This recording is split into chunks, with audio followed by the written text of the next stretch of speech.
Ifanahy hoy ny maha-olona nefasa miseny hoe ny taonany saina aza atao fery sokatsiana ho biby sa olombery pisy loko mpanery mpamono sy mpanolana le adim-piaina feno no mampisy olana firaisan-kina noery zay mitambatra atao very aleo isika samy fanolo-tanana ampivoatra ifanampy say kely ananana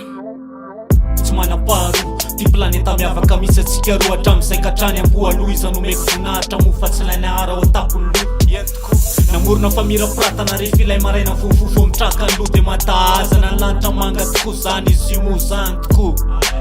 ndrivotra madio misika mango fotsy moe eto amboniny ahoatra ny kapila mainty miodina manaraka ny fitefon'ilay fo mandrisika ny tanaka noratra manakizay komity masifo excro ray ahoatra rosolompiderana ho an'ray na mbola mipirotsaka amin'ny pataloha somary maivamaivana ny fekira fa ny aty mbola mirapitra fo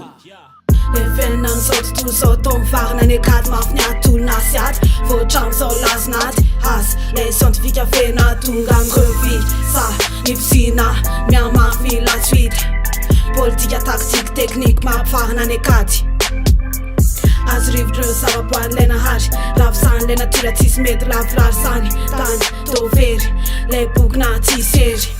ny ambony miambony tsy mety tony fa ny ambany mialavy any latsaka terena an-tany ny fanahy no maha-olona nefa samy seny hoentona ny saina zatover sokazina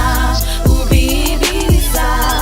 olombelo episoloky sy mpanery ny fanahy no maha-olona nefa samy seny hoentona ny saina zatover sukazina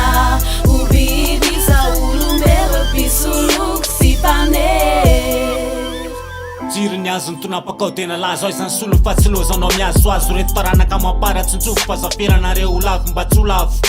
mba ho lasa fanantenana rehefa ry zareo ho tafianiky ny avoka lay tandrasantsika efa paradisa ho feno afaliana endrika ravoravo fahatsarana tombovoninkazo tsy malazo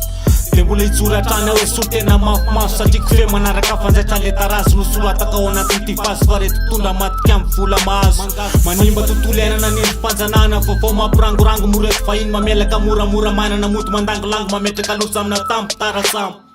ny fanahy